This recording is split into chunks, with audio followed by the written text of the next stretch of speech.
The Ukrainian Orthodox Church of the Moscow Patriarchate was formed in the 1990s as a autonomous one as part of the Russian Orthodox Church.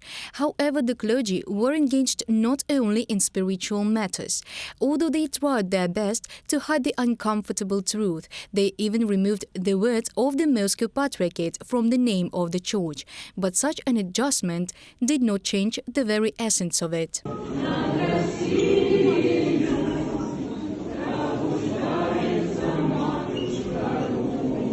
Songs and prayers glorifying the aggressor country that unleashed a bloody war against Ukraine turned out to be just the tip of the iceberg, but they served as a pretext for checks by the security service of Ukraine. Russian passports, pro-Kremlin literature, hundreds or thousands of cash in foreign currency and rubles, documents and symbols of the so-called Luhansk and Donetsk People's Republics.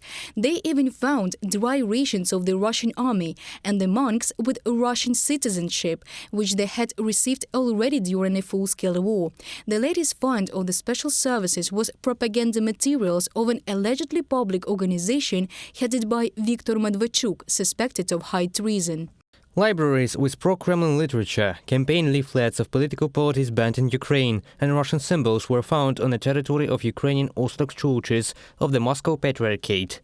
Former warehouses with the property of the occupation groups of Russia were discovered in the Kherson region as a result of searches in the premises of the Trinity Monastery of St. Jonas. In the Rivne region, propaganda materials of a public association headed by Viktor Medvedchuk, suspected of high treason, were found. From the message of the Security Service of Ukraine. Lawyers believe that the activities of churchmen fall under the article of collaboration.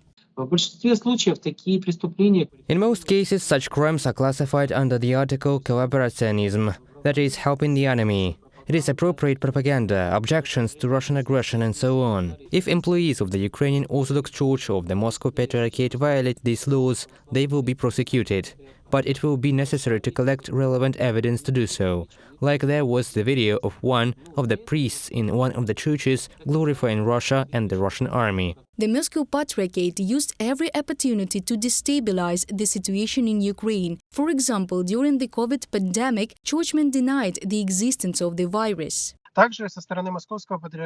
From the side of the Moscow Patriarchate in Ukraine, there were cases of threats to life and health combined with ritual activities. I remind you that in March in 2020, when the coronavirus pandemic spread in Ukraine, Metropolitan Pavlo denied the existence of this virus at all. He urged people to come to churches, kiss icons, hug each other, and a month later the Kiev Monastery of the Kievs became the center of the spread of the pandemic. Checks of the Security Service of Ukraine are still ongoing, and the Ukrainian Orthodox Church of the Moscow Patriarchate is already left without two temples on the territory of the Kiev Monastery of the Kievs. The refectory church and the Holy Domitian Cathedral are now closed to the Moscow Patriarchate. The leases were not extended with the churchmen of the collaborating institution. Reported by Diana Kolesnik, Ksenia Barvinenko, UATV News.